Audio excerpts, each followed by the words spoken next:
Kepolisian masih menyelidiki penyebab kebakaran besar yang melanda kawasan padat penduduk Kapuk Muara Penjaringan, Jakarta Utara. Dugaan sementara kebakaran karena korsleting listrik dan kompor yang menyala.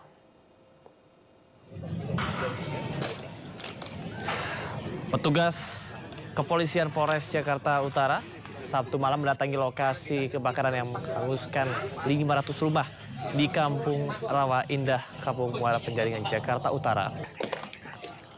Polisi pun masih mendalami keterangan beberapa saksi di lokasi kejadian terkait penyebab kebakaran yang masih belum bisa dipastikan. Akibat kebakaran ini sebanyak 800 kepala keluarga kehilangan tempat tinggal. Polisi juga akan melakukan gelar olah tempat kejadian perkara dalam waktu dekat dan memastikan penyebab kebakaran.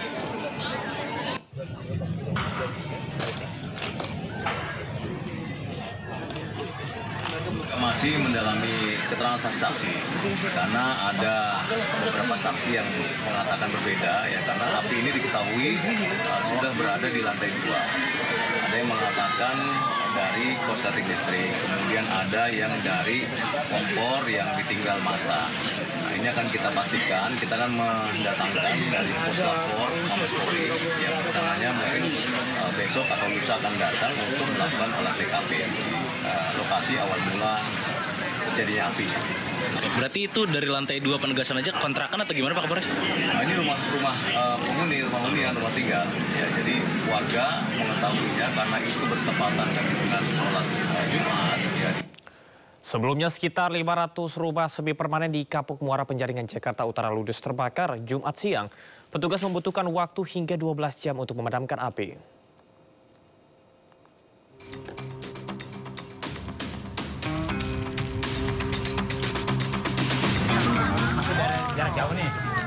Jumat malam, sejumlah titik api kebakaran masih menyala di pemukiman padat penduduk di RT 17 RW 04 Kapuk Muara, Penjaringan, Jakarta Utara. Petugas masih berjibaku menjangkau titik api karena lokasi yang sempit serta kurangnya sumber air. Setelah 12 jam, api berhasil dikuasai dengan bantuan 30 unit mobil pemadam. Akibatnya, 3.200 jiwa terdampak yang terdiri dari 800 kepala keluarga terpaksa mengungsi di sejumlah tenda masjid hingga balai RW setempat. Korban kebakaran tidak bisa berbuat banyak menyelamatkan harta benda. Bahkan mereka tidak menyangka musibah ini datang di saat hari raya.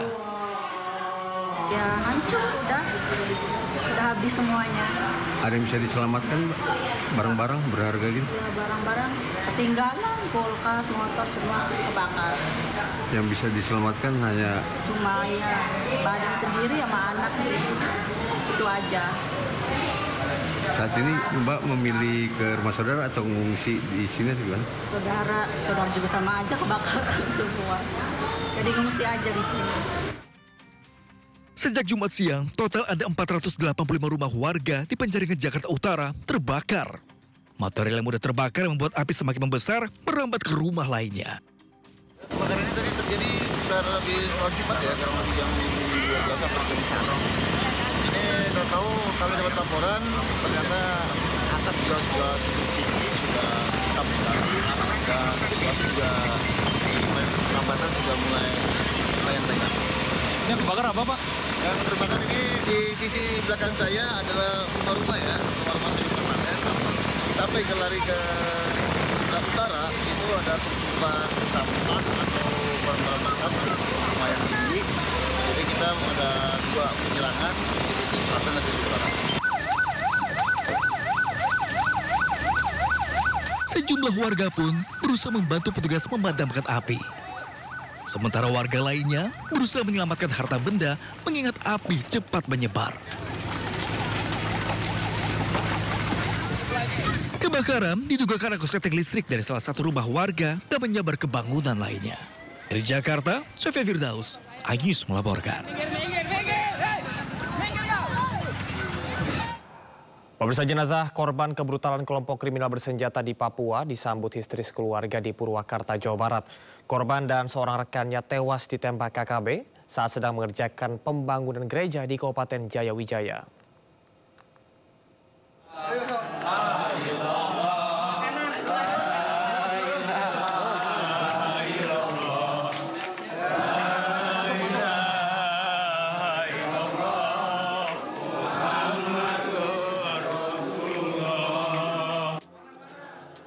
Jenazah Rahmat, korban kebrutalan kelompok kriminal bersenjata di Papua, tiba di rumah duka di Purwakarta, Jawa Barat.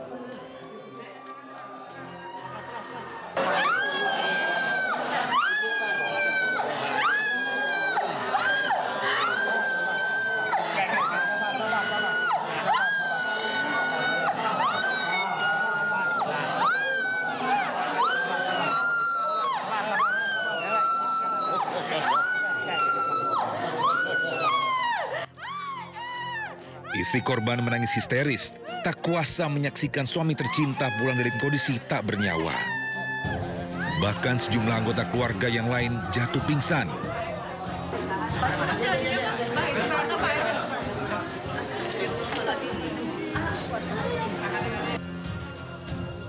Berdasarkan permintaan keluarga, peti mati sempat dibongkar untuk diperiksa. Kemudian jenazah korban dikebumikan Jumat pagi usai sholat Idul Adha. Sesuai dengan pemeriksaan tadi sudah dicek keberadaannya, katanya bisa untuk dimandikan lagi, insya Allah. Dan untuk pemakamannya besok pagi. Tadi tiba jam berapa? Tadi tiba sekitar jam 11-an ya. Sebelumnya, 2 pekerja bangunan tewas diserang KKB di Kabupaten Jayawijaya, Papua Pegunungan. Keduanya diserang saat sedang membangun gereja. Kedua korban sempat kabur, namun kelompok brutal anak buah Egoanus Kogoya menembak kedua korban hingga tewas. Kini polisi masih mendalami kasus ini dan memburu para pelaku. Dari Purwakarta, Jawa Barat, Irwan, iNews melaporkan.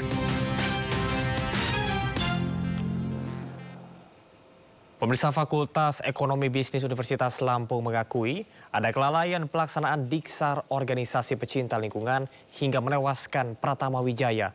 Pihak Unila membekukan aktivitas organisasi tersebut. Polisi juga mulai memanggil sejumlah saksi.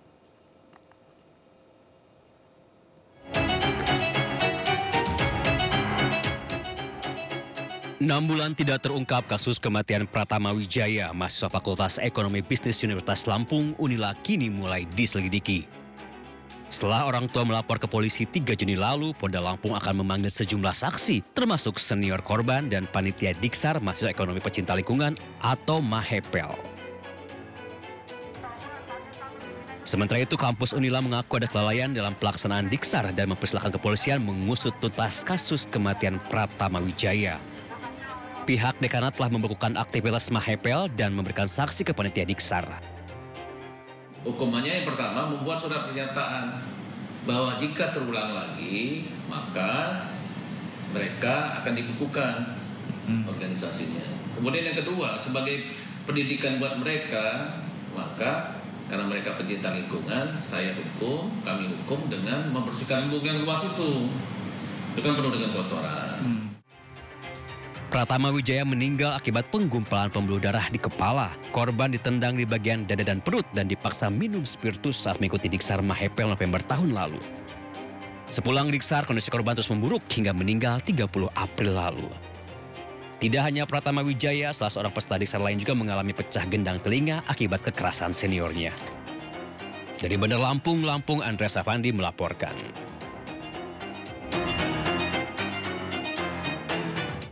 Pemirsa, polisi menggerebek sebuah pabrik miras oplosan di kawasan Cilebut, Bogor, Jawa Barat. Selain mengamankan 5 tersangka, petugas juga menyita 160 jerigen miras jenis ciu dan alat produksi.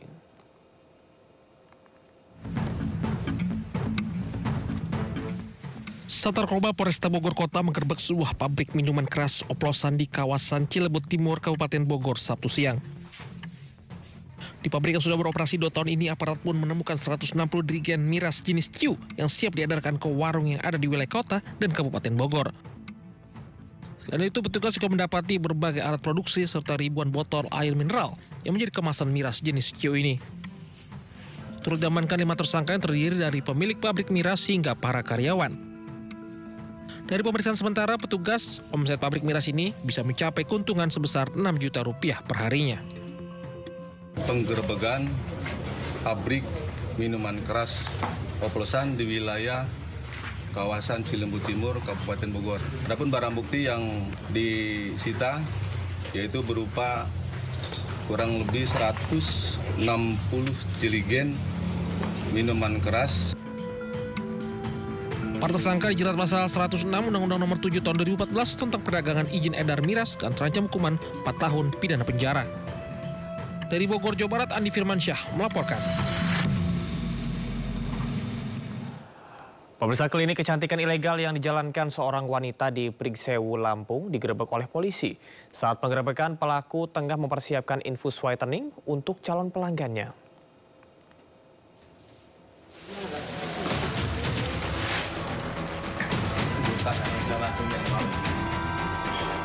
Satuan Reserse Kriminal Polres Pringsewu, Lampung menggerebek klinik estetika di Jalan Satria, Kelurahan Pringsewu Barat. Polisi menyita ratusan cairan vitamin, infus whitening, dan produk kecantikan lainnya. Praktik klinik kecantikan ilegal yang dijalankan seorang perempuan berinisial CP yang berpendidikan sebagai seorang perawat berlangsung sejak tahun 2023. Pelaku mempromosikan jasanya melalui akun Instagram @paramita_estetik. Antara lain untuk infus whitening, botox, dan injeksi pembesar payudara. Sementara tarif yang dikenakan mulai dari Rp150.000 hingga Rp2,5 juta. Saat digerebek, CP tengah mempersiapkan peralatan medis untuk pelanggan yang akan melakukan infus whitening.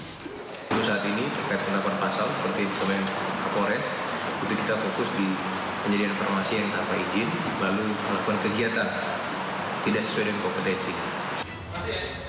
Pelaku dijerat pasal berlapis tentang kesehatan dengan ancaman penjara maksimal 12 tahun atau denda hingga Rp5 miliar. Dari Pringsewu, Lampung, Indra Siregar melaporkan. Seekor sapi terlepas dan mengamuk saat akan disembelih di kawasan Utan Kayu Utara, Jakarta Timur. Akibatnya 3 orang mengalami luka-luka karena terinjak dan tertendang oleh sapi.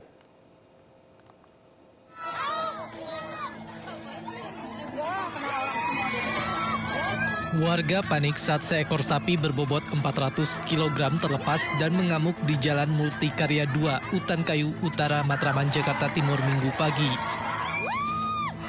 Seorang panitia kurban terkena tendangan sapi dan 2 orang lainnya luka-luka terseret sapi tersebut. Awalnya saat sapi akan ditarik tiba-tiba menendang korban lalu terlepas hingga mengamuk dan melukai 2 korban lainnya serta merusak 1 sepeda motor.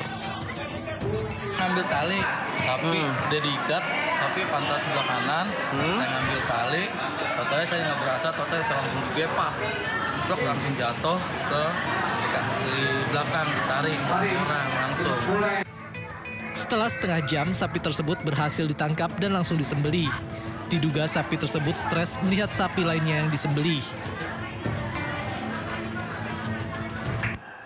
Pemirsa, hendak dikurbankan seekor sapi terlepas dan tercebur ke dalam kali sedalam 1 meter di Jalan Galur Sari 10 Utan Kayu Selatan, Matraman, Jakarta Timur.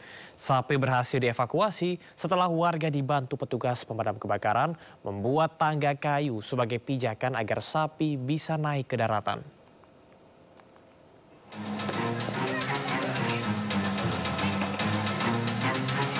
Hendak disembelih, sapi korban ini malah kabur dan tercebur ke dalam saluran air sedalam 1 meter di Jalan Galur Sari 10, Utan Kayu Selatan, Matraman, Jakarta Timur, Sabtu pagi. Warga yang panik pun menghubungi petugas pemadam kebakaran sektor Matraman untuk membantu mengevakuasi sapi berbobot sekitar 100 kg itu. Berbagai upaya dilakukan menarik sapi namun gagal. Setelah pijakan dibuat lebih besar, barulah sapi berhasil dievakuasi ditarik ke atas daratan. Pas sudah salah satu dari kendor, kita panitia lagi menyiapkan menyiapkan untuk memotong kurban 1 ekor sapi di dalam. Ketika kita lagi motong, ternyata sapi ini tercebur di kali. Pas kita cek ternyata ada tali satu yang putih itu lepas. Setelah berhasil evakuasi, sapi ini rencananya akan dikurbankan dengan hewan lainnya dalam peringatan Hari Raya Kurban 1446 Hijriah. Dari Jakarta, Rio Manik melaporkan. Pemirsa, viral seorang petugas jagal atau panitia hewan kurban meninggal dunia saat menyembelih hewan kurban di Bogor, Jawa Barat. Sang ustadz sempat dilarikan ke klinik terdekat, namun saat diperiksa korban sudah meninggal dunia.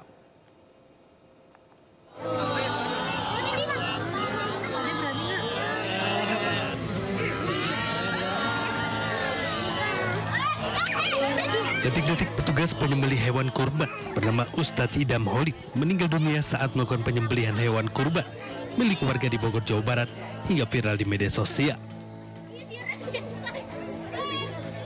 Ustadz Idam Holid adalah sosok yang baik, periang, tegas, serta taat beribadah. Beliau juga mewariskan tata cara ilmu penyembelihan hewan kurban ke anak dan keluarga besarnya sesuai dengan syariat Islam. Idam Holid juga salah satu pendiri majelis taklim di wilayahnya. Tidak ada firasat bahwa dirinya akan wafat pada hari besar umat Islam.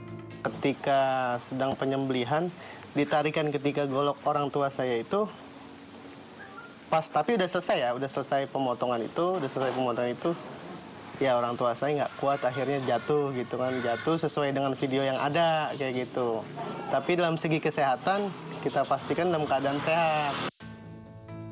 Menurut keluarga, Ustadz Idam Holid tidak memiliki riwayat jantung bahkan tidak sakit sebelumnya. Ustadz Idam sempat dilarikan ke klinik terdekat oleh pihak keluarganya. Namun pihak klinik mengatakan sang Ustadz sudah meninggal dunia. Dari Bogor, Jawa Barat, Wildan Hidayat, iNews melaporkan. Pemirsa, momen Idul Adha tidak hanya mendatangkan rezeki bagi para penjual hewan kurban, namun para pengepul kulit hewan kurban musiman di kawasan Sunan Ampel, Surabaya, Jawa Timur juga kebagian rezeki. Kulit kambing dan sapi kurban akan dijual ke pabrik untuk diolah.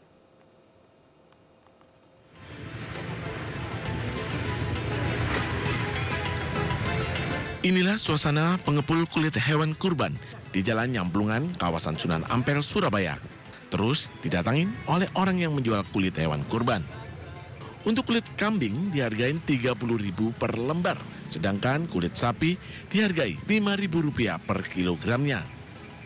Kulit hewan kurban tersebut nantinya akan disetor ke pabrik di daerah Pasuruan, Jawa Timur untuk diproses menjadi barang yang bernilai jual tinggi, seperti jaket, sepatu, ikat pinggang, dan sendal. Per kilonya kita masih belum tahu, Mas. Kalau yang kemarin untuk per lembarnya dapat 160 lembar. Okay. Kalau untuk hari ini masih belum, karena kan pulang habis maghrib baru ketahuan dapat berapa rekapannya. Biasanya buka kayak gini sampai habis berapa? Biasanya cuma pas hari H aja. Kebetulan ini kan hari Jumat kemarin,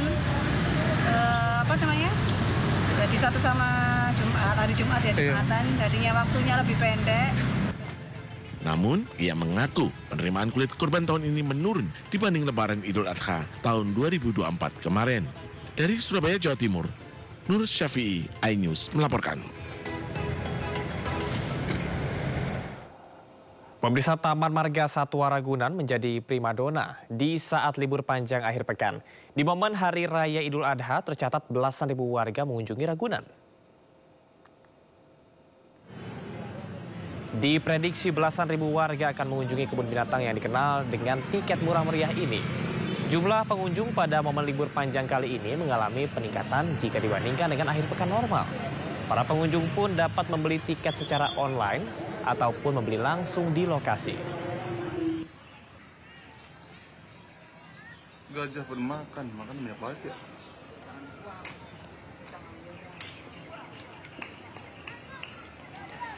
Selain Taman Marga Satwa Ragunan, ada juga destinasi yang menawarkan pengalaman berinteraksi langsung dengan satwa unik, yakni Faunaland Ancol. Kebun binatang mini di kawasan Ekopark Taman Impian Jaya Ancol, Jakarta Utara ini menjadi destinasi edukatif dengan nuansa alam Papua. Dan berikut laporan dari Galuh Pandu serta juru kamera Eri Nugraha. Hai pemirsa, orang bilang ini adalah Amazonia Jakarta karena begitu banyak beragam spesies hewan bisa ditemukan di sini dari berbagai belahan dunia, mulai dari Amerika, Afrika, Asia, dan sebagian Australia. Nah, yang ada di pundak saya ini namanya binturong. Dia dari Jawa, namanya Frankie. Hai Frankie. Ya, dia begitu jinak dan pengunjung di sini bisa berinteraksi dengan dia, bersuah foto bersama dengan dia, dan dia juga makannya buah-buahan. Jadi tidak menggigit. Nah, sekarang saya akan ajak Anda untuk melihat atraksi apa saja dan interaksi bagaimana saja yang bisa dilakukan pengunjung di sini. Halo, nih ada banyak sekali pengunjung yang tertarik untuk melihat-lihat. Nah, di sini ada jenis-jenis reptil seperti iguana dan juga ular. Nah, ini dia. Kita akan pertemukan Frankie dengan iguana dan ular yang ada di sini. Dan daerah ini atau area ini memang biasanya dikunjungi oleh para wisatawan yang datang bersama dengan keluarga karena banyak sekali atraksi yang edukatif dan juga memberikan pelajaran bagi anak-anak khususnya. Nah, kita kali di sini bisa berfoto bersama dengan ular. Kemudian juga selain itu, pengunjung juga bisa melakukan berbagai macam interaksi lain, seperti misalnya memberi makan hewan, memberi makan unta, memberi makan berbagai macam jenis satwa lainnya, dan biasanya akan ada pertunjukan burung yang dilaksanakan juga di kawasan Faunaland. Nah, ada sekitar 70-100 spesies hewan di sini, dan ada sekitar 230 banyaknya hewan yang ada di sini. Jadi bagi Anda yang ingin melihat lebih dekat fauna dari berbagai macam belahan dunia dan juga untuk menikmati libur akhir pekan bersama dengan keluarga, Anda bisa datang ke sini bersama dengan keluarga tercinta Anda dengan tiket masuk mulai 80.000 pada hari weekday dan 90.000 di hari weekend. Selain itu, Anda juga bisa menikmati atraksi tambahan seperti berkeliling river cruise dengan perahu yang ada di sebelah sana. Dan dari Jakarta, Galuh Pandu, Eri Nugraha, iNews melaporkan. Kita ke informasi selanjutnya, pemirsa. Tidak saja di Jakarta, warga kota Bandung, Jawa Barat pun memanfaatkan libur panjang Idul Adha dengan mengunjungi kebun binatang Bandung, Jawa Barat. Dengan harga tiket terjangkau, pengunjung bisa berinteraksi dengan satwa. Uang nanti dicabut saja menggunakan pangan yang sebenarnya.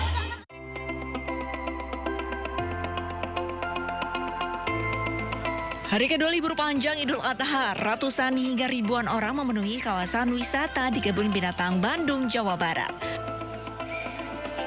Pengelola pun menggelar animal show dan arena interaksi langsung dengan sejumlah satwa koleksi Bandung Zoo. Dua kegiatan ini sebagai salah satu cara untuk menarik minat wisatawan mengunjungi Kebun Binatang Bandung. Lihat orangutan, lihat monyet, banyak. Bagus, luas, adem juga suasananya. Kalau untuk hari ini kami ada panggung animal show ya pukul 2 siang seperti yang melihat satwa, pengunjung di sini juga bisa bersuah foto bersama mereka dan memberi makan animal feeding. Beberapa satwa yang kita bisa kasih makan langsung diantaranya ada jerapah, burung dan juga rusa. Pengelola Kebun Binatang Bandung menargetkan 1.500 pengunjung setiap harinya. Kunjungan wisatawan ke Kebun Binatang Bandung diprediksi akan terus bertambah selama libur panjang kali ini. Dari Bandung, Jawa Barat, Billy Maulana, iNews melaporkan. Pemirsa, momen libur panjang banyak dimanfaatkan oleh warga untuk berkunjung ke berbagai objek wisata ke sejumlah daerah. Salah satunya adalah objek wisata adat suku Baduy yang banyak dikunjungi wisatawan lokal hingga mancanegara.